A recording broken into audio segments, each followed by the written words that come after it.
Our lesson this morning is the eternal security of the believer. John chapter 10, verse number 27. My sheep, and I know them, and they follow me. Jesus said, my sheep. Ito po ay isang agricultural illustration na merong pastol at may mga tupa. Ang sabi ng Panginoon, ang aking mga tupa. The word my is a personal pronoun and it means ownership. So when Jesus said, my sheep, inaangkin tayo ng Panginoon na kanyang mga tupa. My sheep, hear my voice, and then I know them. I like that part. I know them. Okay? Halimbawa, let me ask you, who among of you know Bongbong Marcos, the President? Raise your hand. Raise your hand. You know him?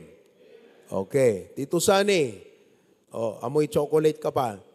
Amoy macadamia nuts. Okay. Kilala mo si President Bongbong Marcos? Very good. Okay. Tanong, kilala ka niya? Hindi. Yun. That's the difference. Many people know Jesus. But does Jesus know them? Malamang ngayong umaga, kilala mo si Jesus. Pero kilala ka niya? Ang sabi ng Panginoon, my sheep, I know them. If you are His sheep, He knows you. But if you are not His sheep, He does not know you, although you know Him. To go to heaven, you just don't know Jesus. If you need to go to heaven, Jesus should know you. Ang makakapasok lang sa langit, yung kilala niya. Ibig sabihin, lahat ng tao, nilalang ng Diyos, pero dahil sa kasalanan, nawala sa kanyang pagkakakilala. We are separated. Kaya sabi ng Panginoon, my sheep hear my voice, and I know them. And then what? They follow me. So anong ginagawa ng kanyang mga sheep? Sumusunod sa kanya. Now, let's talk today about the eternal security of the believer. Now, all of you who recognize and acknowledge you are a believer, ikaw ay isang mananampalataya, ibilang mo ti sarili nga na mati kini Kristo, itayag naman ti imana. Bakit yung iba parang nahihiyang magtaas ng kamay? You are a believer of Jesus Christ. Very good. Okay. What we are going to talk today about is the eternal security. Now, the Bible speaks about the believer's eternal security. What is security? Security. You are free from danger. Secured. You are free from any impending destruction. Pag sinabing secured, may darating man na malakas na bagyo, hindi ka natatakot. Dahil hindi po haan nga nylon ti pinanggalot mo di balay mo. Di ba? Ikat no sagot ti pinanggalot mo di balayo, umay ti bagyo, you're not secured. Mairaman ka nga madadaol. The word eternal security tells us that there is a coming destruction and judgment of the future. Maawatan nyo kakabsat. Yun yung concept. Ulitin ko, ang eternal security is a message that reminds us that to all men, there is a coming judgment of the future.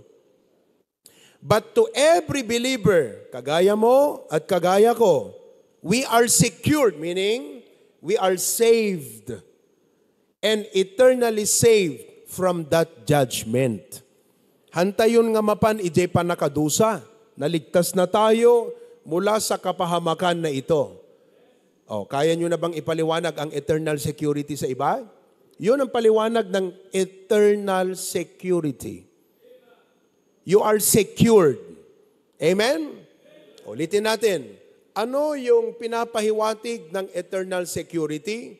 Merong paparating na, ulitin natin, letter J, may paparating na judgment or panakadusa. Yan na dating nga panakadusa. Ijay, impyerno. Now, what does eternal security mean? You are saved. Saved from that judgment. Naintindihan po natin? You are saved. And you are saved permanently. Yan ang eternal security. Okay? The eternal security is a message that reminds us that to all men there is a coming judgment to the future, but to every believer, we are saved and eternally saved from that judgment. Now, yung pong binasa natin na verse, John chapter 10, verse number 27, let us read again. My sheep hear my voice, and I know them, and they follow me. So, maliwanag hindi lang dapat ikaw ang nakakakilala kay Kristo. Dapat siya, kilala ka niya. And He knows that you are His sheep. Now, the verse that we read tells us that no man can cause us to lose our salvation. Because if we drop down to verse 28 of the same chapter, John chapter 10, verse number 28, I'd like for us to read the verse. Ready, go. And I give eternal life, and they shall never perish, neither shall any man pluck them out of my hand. Verse 29, my Father which gave them me is greater than all, and no man is able to pluck them out of my Father's hand. Walang tao that can cause us to lose our salvation. Nawatan nyo? So, eto ngayon. Okay? Meron ka bang barya? Ang coin, may dalawang mukha, right? Now, when we talk about eternal security, the other side of that coin is, ito yon. May paparating na judgment, pero ang believer, ligtas na mula doon. That's eternal security. The other side of eternal security is, hindi mawawala yung kaligtasan na yon. You cannot lose that salvation. And no man, walang tao, that can cause you to lose your salvation. There are some churches and pastors who would teach na kahit tinanggap mo si Kristo, mawawala ang kaligtasan mo pag gumawa ka ng kasalanan, pag nag-backslide ka, o pag hindi ka nagpatuloy sa Panginoon. You lose your salvation? No. We cannot lose our salvation. That's eternal security. Ngayon, salvation is a free gift. Ang kaligtasan ay regalo ng Diyos. Ayon sa Roma 6:23, let's all read together. Go. For the wages of sin is death, but the gift of God is through Jesus Christ. Okay. Ayon sa verse na yan, Tito Ray, ano ang eternal life? Kunanan ti dusa ti basol patay, ngem tinaparabor asagot ti Dios ket biag nga agnanayon, ken Jesucristo nga apo tayo. Di jay nga verse, anya ti biag nga agnanayon. Di jay. But the gift. Now, I want you to realize the word gift, sagot. If I gave you a gift, babayaran mo? Pag sinabi ko sa'yo, bibigyan kita, pero linisan mo muna yung sasakyan ko. Gift pa ba yun? Hindi na. Compensation na ang tawag doon. Kaya, ang kaligtasan o eternal life, gift of God, you don't work for it. You receive it by faith through the Lord Jesus Christ. So, meron na ba kayong eternal life o wala pa? Do you have eternal life? Why? Because you have received Jesus Christ, our Lord. Okay? Eternal life is a gift from God. Next, in Galatians chapter 3, verse 10, it tells us that if we had to do anything to keep our salvation, we could easily lose it. Now, I want you to get that statement. Basahin natin, go. Galatians 3:10, go. Galatians 3:10 tells us that if we had to do anything to keep our salvation, we could lose it. Kung sa atin nakasalalay ang seguridad ng ating kaligtasan, pwede nating mawala ito. Tignan natin anong sinasabi ng Galatians 3:10. Read, "For as many as are of the works of the law are under the curse. For it is written, Cursed is everyone that continueth not in all things which are written in the book of the law to do them." Na anong ibig pong sabihin yan, Pastor? Kung ang aking tayo, ang aking paniniwala na ang kaligtasan ay makakamtan ko sa pamamagitan ng pagtupad at pagsunod ng lahat ng mga kautusan, ibig sabihin, hanggat nabubuhay ako, obligado ako na sumunod sa mga kautusan. Ang problema doon ay ito, magagawa ko ba perpekto na sundin ang lahat ng kautusan? Hindi. Dahil doon, walang seguridad yung kaligtasan ko kung doon nakabase. Now, there are some religions that their basis of salvation is in fulfilling the commandments. Kaya nga yung iba, nandyan sa harap ng Kapitolyo. Yung iba, nasa Burnham Park. Yung iba nga, nasa airport. Nung lumapag kami ng Davao, nagugulat ka, may mga libro na rin sila doon sa loob mismo ng airport.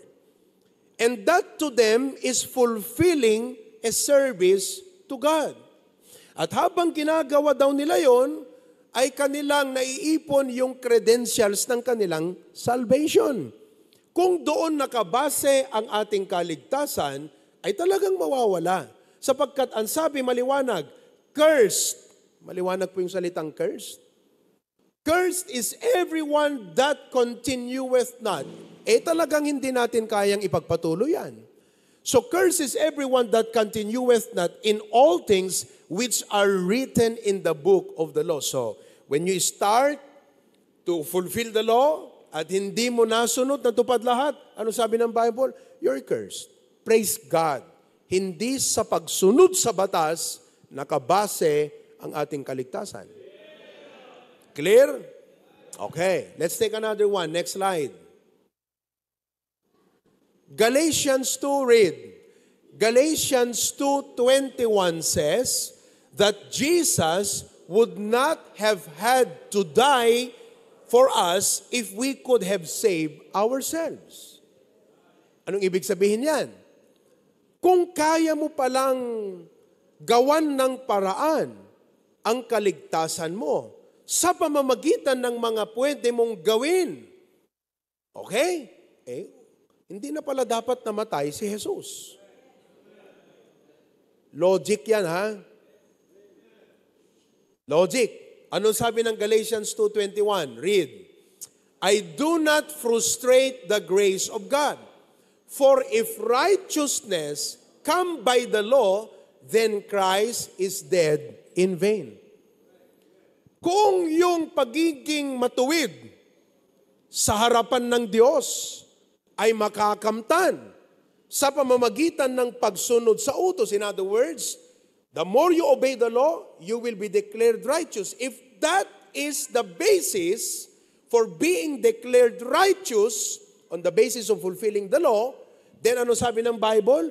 Christ is dead in vain. Ano pa ang saysay na siya ay mamatay sa krus? Naunawa nyo? Kaya po kung may kausap kayong mga ibang relihiyon na ipinipilit at kunyari alam nila ang Biblia na pag magsalita, kala mo kung alam niya ang buong Biblia at ang sasabihin sa'yo, ay hindi, ang kaligtasan nasa pagsunod sa mga kautusan ng Diyos. Ipakita mo yan sa Kanya. Kung sa pagsunod pala sa utos tayo, natin makakamtan ang pagiging matuwid sa harapan ng Diyos, ay hindi na dapat pang namatay si Jesus. But praise God, our position to stand righteous before God ay hindi base sa mga matuwid na ating ginawa, kundi dahil kay Kristo na nagbayad para sa atin. Kaya, ang Kristiyano po, ligtas na. Kung ikaw ay sumusunod sa utos para maligtas, hindi ka pa ligtas, maliligtas pa lang. Depende kung nasunod mo lahat. Pero dahil sa mga verses na ito, pag tinanggap mo si Jesus, ay talagang masasabi mo, save na ako. Ligtas na ako. Amen? Ngayon, dumako tayo sa mga punto ng ating lesson, the eternal security of the believer. Number 1, basahin natin ito. Ready? Go. The believer is no longer part of his old family where the devil was his father. Hindi na tayo kabilang doon sa dati nating kinabibilangang pamilya na ang ama ay ang dyablo. Bakit meron po bang ganong posisyon ng tao sa Biblia? Well, bago natin basa ng John 8:44, dahil sa kasalanang ginawa ni Adan at Eva, ano yung nahiwalay uli? We were separated from God. Ano yun? Relationship. Now, learn that. Men, learn to say that word, relationship. Anat na pugsat, itinagbasol da Adan kan Eva? Relationship. Okay? Now, because of that broken relationship, DJ nga relationship nga napugsat is father and son relationship. Sa Panginoon tayo For once, nawala yun. Hello? Okay, John 8:44, anong sabi? Read. Ye are of your father the devil, and the lusts of your father ye will do. He was a murderer from the beginning and abode not in the truth, because there is no truth in him. When he speaketh a lie, he speaketh of his own, for he is a liar and the father of it. Maliwanag. Ye are of your father, the devil. Okay? But when we have accepted Christ, mga kapatid, inalis tayo ng Diyos doon sa family na yon. So we are no longer a part of the devil's family. Anong nangyari ngayon? Number 2. Secondly, read. The believer is now a member of God's family. God is now his father. Ngayon yan. Kaya pag mag-testimony ka, past, present, future. So, pag halimbawa, tinawag ka rito at sinabi, kapatid, mag-testimony ka. Anong sasabihin mo? Yung past, ako po noon ay anak pa ng dyablo. Ako po noon, nung hindi ko pa nakilala si Kristo na aking tagapagligtas. Noong hindi pa po ako mananampalataya ng ating Panginoon Kristo. Noon, yun yung past. Ngayon, natanggap ko na si Kristo bilang tagapagligtas. Now, so the story of your Christian life is a past before you became saved. Now, nung tinanggap mo si Kristo, at future, pagdating sa langit. Now, ano sabi? Galatians 3:26. For ye are all the children of God by baptism. Is that what you see in your King James Bible? Akala ng iba na magiging anak ng Diyos sa pamamagitan ng pagbibinyag. Kaya nga hanggang ngayon, ako po'y hindi nagsasawa na inuulit-ulit, sa akin paulit-ulit, pero sa aking mga audience ay hindi dahil palaging naiiba yung mga audience ko pag ako'y nagde-dedicate ng bata. Sinasabi ko na, alam nyo, Dalawang klase ng Kristiyano sa Pilipinas, mayroong traditional Christian at may biblical Christian. Yung pong kayo mag-a-attend ng binyag, that is traditional Christian. Kaya nga, tayong Baptist, wag na kayong mag-attend ng binyag. Para namang hindi pa kayo nakaalam ng katotohanan. Papasok pa kayo ng simbahan. Wala akong pakialam kahit best friend mo pa yan. Hindi ka na dapat pumasok sa simbahan because that's your past life. Mali, pupunta ka ron tapos makikipag-lay hands ka doon. Biblical ba yung ginagawa mo? Hindi. Ngayon, ba't mo gagawin? Alam mong masama, gagawin mo pa rin. Kasalanan yun.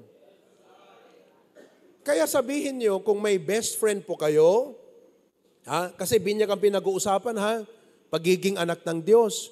Kahit best friend mo yan, kahit kamag-anak mo pa iyan, magalit kung magalit sa'yo, temporary naman yan. Basta ang mahalaga, manindigan ka. Huwag ka lang manindigan na parang you become rude with your faith. Sabihin mo ang totoo sa kanya, I'm a Baptist, I'm sorry I could not be in the ceremony. Pero nasaan ba ang reception? Kasi kami mga Baptist, sa kain kami malakas eh. Fight a good fight of food kami eh. Di ba? Tapos, magbigay ka ng regalo. Kailan pa ipapakita mo ang testimony of faith mo kung hindi mo gagawin yan, kapatid? Kung palagi kang magko-compromise, palagi kang papayag. Tatandaan nyo hindi lang kayo attenders dito. Tinuturing na kayo ng Diyos na kanyang mga anak. At hindi dapat kayo nandun pa sa kampon ng dyablo. Huwag na kayong pumasok doon. Pastor, best friend. Best friend mo, it's your opportunity to testify your faith. Kasi nga po, ito yung usapan natin, Akala ng ibang mga relihiyon, sa tradisyon na relihiyon, ikaw ay magiging anak ng Diyos nung ikaw ay nabinyagan. Meron nga po diyan statement, happy christening. Kayo po pag nagpa-dedicate, huwag niyong ilalagay yan sa reception niyo Hindi christening yun. Ang salitang christening means naging Kristiyano ka. Sa tradisyon, wala ngang word na christening sa Bible Naunawaan ninyo. Huwag niyo ilalagay yung happy christening. Alam niyo na ang totoo Tapos gagawin niyo pa na parang hindi niyo alam ang totoo. Malaking kasalanan yan sa Panginoon at sa mga tao na dapat ikaw nagpatotoo. Nagkakasala ka. Amen po ba? Huwag niyo ilalagay happy christening. Tapos sabi, pag nabinyagan, binuhusan ng tubig, ito naalis na yung kanyang original sin. Ano yung original sin? Yung pong namana na kasalanan kay Adan at Eva. Wala pong ganyan sa Bible. Hello? So, now, paano daw naging anak ng Diyos? Alright, basahin natin muli yung verse. Anong sabi? For ye are all the children of God by faith. Ito pa yung isang mali Una, nakita natin, by faith, not by baptism. Maliwanag? So, hindi sa binyag naging anak ka ng Diyos, kundi by faith. What is faith? That you have trusted Jesus Christ and received Him to be your personal Savior. Tagapagligtas. Ngayon, ito pa yung isang mali. Yung pong first statement, ye are all the children. Kita mo, lahat tayo anak ng Diyos. Kaya, tinatanong ko lagi ito, lahat ba ng tao anak ng Diyos? Yung mga kaibigan mo, anak ng Diyos din yan? Mga barkada mo, mga classmate mo, mga auntie mo, uncle mo, lahat yan anak ng Diyos? Hindi po. Sapagkat ang tinutukoy na lahat dyan na mga anak ng Diyos, yung mga sumampalataya. Ngayon, pag hindi pa yan sumampalataya, hanggang ngayon, ang kanyang pananampalataya sa tradisyon pa rin. Ang kanyang paniniwala sa mga kautusan pa rin. Kung doon pa rin ang paniniwala niya, wala pa siyang faith, hindi pa yon anak ng Diyos. Yan ang mission mo ngayon. na pag uwi mo, kausapin mo sila. Alam niyo, may natutunan ako sa church ngayon. Yung mga tradisyon pala na yan, mali yan. Anong tradisyon ang sinasabi mo? Manglualot na tay? Wala pala sa Bible yan. Nanang nang pabunyagan, yung kanyak ide. Ay, tabasit anak ko. Ano nga batit? Kasi dalawa yan eh. Didakkel kan di batit. Alam nyo yun, di ba? Ay, tabatit anak ko. Ay, ganun ba? Ay, natutunan ko sa Bible. Hindi pala totoo yun. Wala pala sa Bible yun. Tila damang anak na ka mo, hanggang papandita kapilyayong, kung nadaging ka, di ba? Okay lang yan. Ang tawag dyan, persecution. Normal yan. Eh, kaya ka naman hindi na-persecute, hindi ka nagsasalita eh. Nakikitayo ka eh. Nagiinuman sila, pati ikaw nagikiinom eh. Ikaw pa nga nakakaubos ng pulutan eh. Paano ka persecute? Kung ikaw ay mananampalataya at nanindigan ka at nagsalita ka ng pananampalataya mo, sigurado, may hindi sasang-ayon sa'yo. Pero sa simula lang yun. Pag sinimulan mo na mayroong difference, kapatid, mapapaisip yung kabilang panig. Sasabihin nilang ganyan, teka, mali nga ba itong taong to? Masubukan nga. O, pupunta rito. Di ba? Papasok sa kapilya. Mukhang totoo nga sila. Kapilya pa lang eh. Tapos nakinig. Naunawaan ng paliwanag. Mga kapatid, assignment natin yan. Kaya kung may mga kaibigan kayo, ito. That's why I am belaboring these doctrinal truths. Kahit alam kong alam nyo na. Ginagawa ko to kasi bakit? Alam nyo na, hindi nyo naman ginagawa yung trabaho nyo. Anong trabaho nyo? Mag-soul winning. Nagsusoul win ba kayo? Kailan kayo last nag-soul win? Kita nyo, hindi nyo ginagawa ang trabaho nyo? Kaya inuulit ko to para maging fresh sa'yo yung message na dapat mong ibahagi sa tao.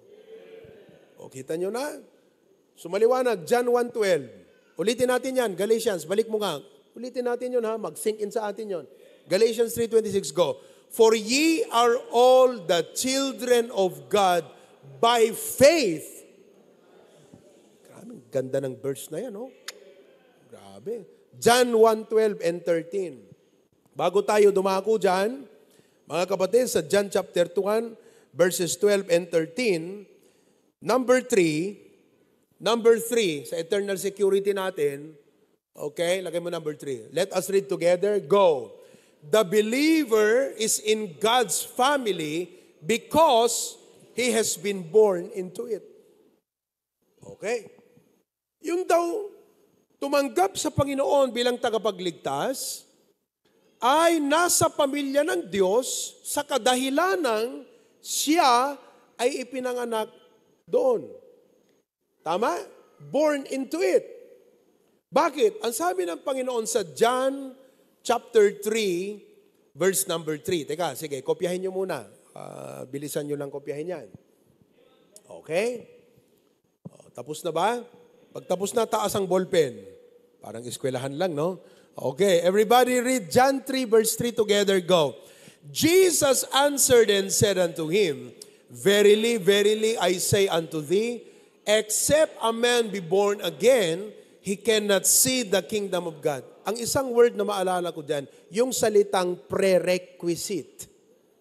Ang langit po ay merong prerequisite para sa atin. At isa lamang ang prerequisite ng langit upang makapasok ka ron. Ano daw ang prerequisite para makapasok ka sa langit? You must be what? Born again. Now, alam natin ang salitang born, correct? Pinanganak. Yung salitang born again, ano yun? Ano yung born again na to? Ito ay tinatawag na spiritual birth. Kailan nangyari ito? John chapter 1, 12 and 13. Kaya idugtong nyo lagi yung John 3:3 at saka John chapter 1, 12 and 13. Dahil po, yung John 3:3 is the firm statement of Jesus. Yung John 1:12 and 13 ang magpapaliwanag kung ano yung John 3:3 na ito. Okay? Ano sabi ng John 1:12? Read. But as many as received Him, to them gave He power to become the sons of God, even to them that believe on His name. Okay, sino sa inyo ang tumanggap na kay Kristo na kanyang tagapagligtas? Ayan na. Anong nangyari nung tumanggap ka sa Panginoon? 13. Which were born not of blood, nor of the will of the flesh, nor of the will of men, but of God. Kapatid, nung tinanggap mo po pala si Kristo bilang iyong tagapagligtas, sa langit, sa parte mo, ang ginawa mo, tumanggap. Sa langit, ang ginawa ng Diyos, pinanganak ka. Inilipat ka mula sa pamilya ng dyablo at ipinasok ka, binilang ka ngayon na kasama sa pamilya ng Diyos. Ang tawag po dyan, born again. Hindi tayo ang nag-born again sa sarili natin. Ang parte lang natin, sumampalataya at tumanggap kay Kristo. Ang Diyos po ang gumawa niyan. Ikaw bang nagpanganak sa sarili mo? Hindi. Si Lester Doktor. Am I right? Okay, let's read this statement together. Lagay mo yung next slide. Alright, read. At your physical birth, a birth certificate was issued. Sino the birth certificate na? Sino ang may problema sa birth certificate niya? Ay, hindi kayo makakuha ng passport niyan. Anong nangyari?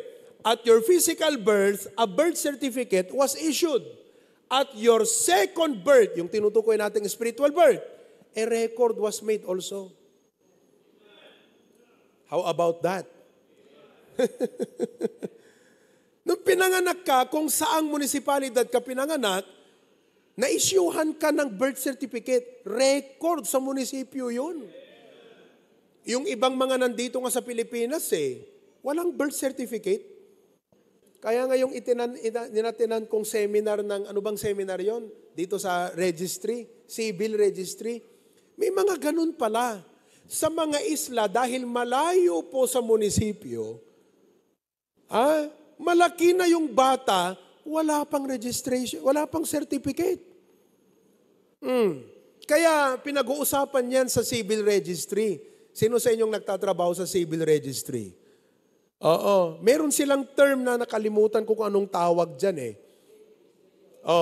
Opo, maliban doon sa late registration, meron pang isa na tawag nila doon. Pinanganak ka na, wala ka naman palang record. Kaya pwede kang magparehistro sa Indonesia kung gusto mo. Languyin mo yan. Malapit lang naman ang Pilipinas sa Indonesia. Nung ka magparehistro, i-claim mo na doon ka pinanganak. Di ba? Pero ito yon. When you were born, you were issued a certificate of birth. And when you have accepted Christ, a record was made also. At ang record na ito, hindi po sa munisipyo ginawa. Hindi po sa husgado ginawa. Sa langit po nangyari ito. Basahin natin ang 1 John chapter 5. 1 John chapter number 5. Verse number 11 to 13. Ito na. Tingnan nyo, verse 11. Go. And this is the record that God hath given to us eternal life. And this life is in His Son. Ito ang tala. Tala, record, tama? Talaan. Correct ba? Galing ng Tagalog natin. Natsambahan natin ngayon. At ito ang isang talaan. Patotoo. Na ang Diyos ay binigyan tayo ng buhay na walang hanggan. May record pala na nagpapatunay na may buhay na walang hanggan tayo. Okay? At ang buhay na ito ay nasa kanyang anak. 12. Ano sabi? He that hath the Son, ito na, may buhay. And he that hath not the Son of God, hath not life. Ang tumanggap kay Kristo may buhay. Ang hindi, walang buhay. 13. These things have I written unto you. Kaya nga daw po may Biblia. Ito ang talaan. Kaya pag tinanong ka, asan ang patunay mo, naligtas ka na, Ito, oh. Ito ang record. Hanggat hindi mo tinatanggap si Kristo, hindi mo pwedeng gamitin ang record na to para sa'yo. Hello? Pero pag tumanggap ka kay Kristo at nag-claim ka na sinabi mo, ako po'y ligtas na, ako po'y may eternal life na, ako po'y anak na ng Diyos, ako po'y sa langit na patungo pag namatay. At tinanong ka, asan ang patunay mo? Ito po. Kasi ang sabi ng Bible, these things have I written. Ito yung record, sinulat. That believe on the name of the Son of God, that ye may know. Para alam mo na may kaligtasan ka. Ito yun, oh. Kumuha ka ng birth certificate para alam mo kung sinong tunay na magulang mo. Hello? Para alam mo kung saan ka talagang tunay na pinanganak. At ang tunay na pangalan mo. Kasi yung iba, kilala ako, nagse-celebrate ng birthday niya. E nung tinignan ng birth certificate, iba palang birthday. Meron bang ganun sa inyo rito? Ikaw engineer? May kilala ka? Ay, si Tita Mel. Ano ang sineselebrate niyang birthday? Oh, dati. December 27, nung tinignan ng birth certificate. Oh, kita mo? Kumuha ka ng birth certificate para malaman mong tunay. Yung iba, mula elementary hanggang high school, ginamit mo yung pangalan na yon. Nung kinuha mong birth certificate, iba ang pangalan mo. Pumunta ka doon sa talaan. Ayan o. Oh.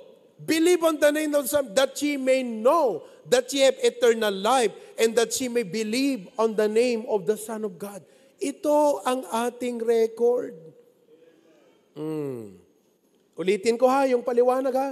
Pag sinabi mo, ako po'y ligtas na, ako po'y sa langit na patungo pag namatay, may buhay na walang hanggan.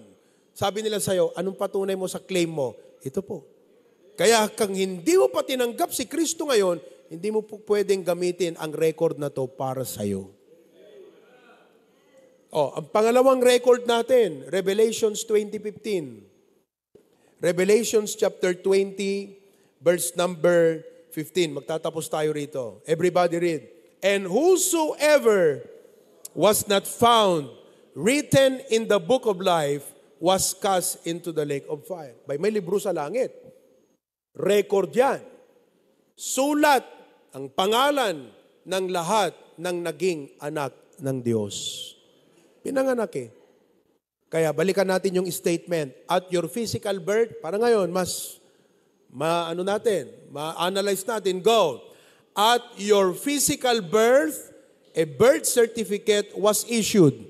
At your second birth, a record was made also. A record in heaven, and now a written and given record is here. Kaya, dapat mga kapatid, hawak nyo lagi ang record na yan, ha? Kasi pag tinanong ka tungkol sa pananampalataya mo, ipakita mo, ha? Amen. Kasi nga, yung iba di ba, tinanong, ilang taon ka na? Sabi mong ganyan 18 po. Ay, 18 po. Ha? Sure ka? Mukhang 38 Patingin nga ng birth certificate mo. Oh, di ba? Hahanapin ka ngayon ng proof doon sa claim mo. Tayong mga mananampalataya, hindi po tayo yung mga taong silent Tayo yung magsasalita talaga. Pagdating sa pananampalataya, hindi pwede tayo magsasalita. At hindi tayo pwedeng magsalita na walang proof. Na walang patunay. Kaya mga kapatid, dalhin nyo lagi ang mga Biblia nyo, ha? Ilagay nyo sa sasakyan nyo. Kung gusto nyo, bumili ka ng iba't ibang maraming Biblia. Hindi iba't iba, maraming Biblia. Ha? Ganito rin. May Biblia sa sasakyan mo. May Biblia sa motor mo. May Biblia sa bahay nyo. Ang dami nun. Di ba? Para hindi mo hawak lagi. May Biblia doon sa bag mo. May Biblia tayo lagi. Ito yung patunay natin. And all of God's people say? Okay. So this week, mag-soul winning tayo. Share your faith to someone this week. Let's pray. Heavenly Father, thank you for our lesson today. Thank you for helping your servant deliver, explain, elaborate, and give the right interpretation of the Bible verse para maunawaan po namin at mas lalo naming mahalin ang pananampalataya, ang Panginoon Kristo, at mas maging bold at courageous kami sa pakikipag-usap sa tao dahil alam namin ang aming sinampalatayanan. We know whom we have believed, O God. We are not pretentious believers. We are authentic and true, genuine believers of the Lord Jesus Christ. Thank you, Lord, that we have heard the gospel and trusted on Christ. Continue to bless our worship service this morning. In Jesus' name we pray. Amen and amen.